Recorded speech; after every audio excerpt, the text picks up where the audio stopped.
Саламатсыздар, урматтуу телекөрүүчүлөр. Биздин бүгүнкү бир китептин баяны рубрикабызда Жанета китеби болмокчу.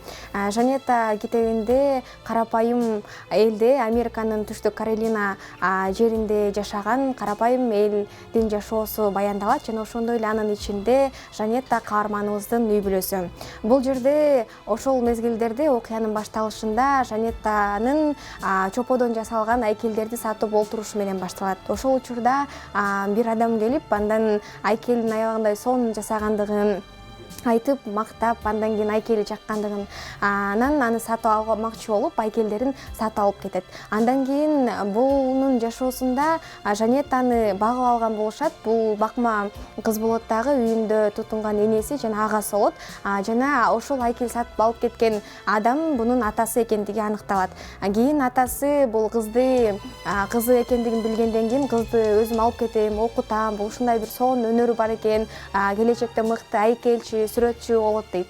Жана ошого Жанетаны баккандыгы үчүн буларга бир чоң өлчөмдөгү акча бермекчи болот. Анткени ал жердеги элдердин баардыгы кыйналып жашашат. Анда агасы айтат, ушундай бир сонун акча берип атканда кызды атасына берели дагы, акча албайлыбы деп энесине айтат.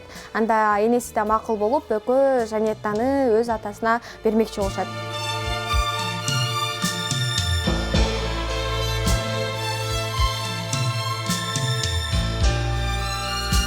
Кыздын мурдагы жашоосунан кийинки жашоосунун айырмасы аябагындай чоң болот. Кызды бир окууга тапшыртып, ушул өнөрүн дагы да өркүндөтүп, келечекте мыкты айкелчи болсун деп сүрөт окуу жайына тапшырдырат. Ал жердеги адамдар менен болгон окуяларды айтып бере турган болсом, бир бай адам менин айкелимди жасачы деген убакта, ал адамды кандай бир жакшы мындай акчасына карап эмес, ал адам көзүнө кандай көрүнгөн болсо, анын ички аурасы кызга жакпайт дагы, аны бир коркунучтуу түрдө жасап коет да. Андан ал адам капа болуп, эмнеге мындай деп башка кыздар дагы аябагындай бул акча берет эле да, жакшына кылып жасабайсыңбы, андай кылбайт белең дегенде кызга бул жасалмалуулук жакпайт.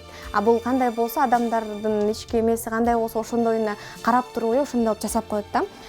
Кийин бул ошол жерде окуу жайда калуу тандоосу берилгенден кийин эртеси атасы келип кызын ошол жерге калтырып, коштошуп, мейли деп кеткенде, анан атасы арабага чыгып, сиңдисин алып кетип жатканда чыдай албай чуркап чыгып, ошол жерде мен сиз менен кетем, мен сизди жаңы гана тапканда мен калып кетемби? Андан кийин атасы да ойлонуп көрүп, кыз келечекте мыкты айкелчи, сүрөтчү болуп чыгат жана ар дайым мурдагы адамгерчилиги менен мыкты сапаттарын калыптандырып, ошол бойдон калат.